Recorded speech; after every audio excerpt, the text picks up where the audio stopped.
Ne, to byla sranda.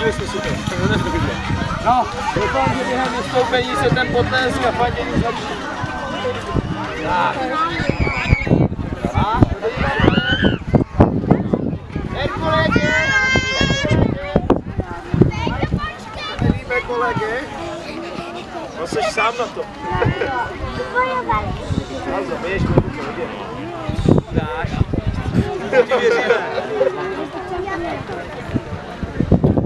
Tak se koukejte. Ten má velký meč.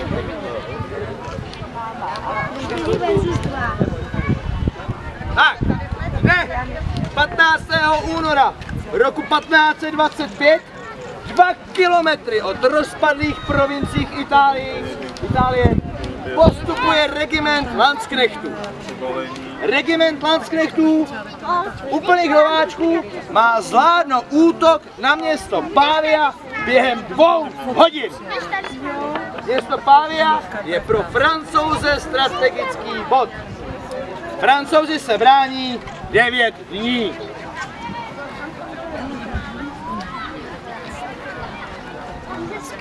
Krž na něj!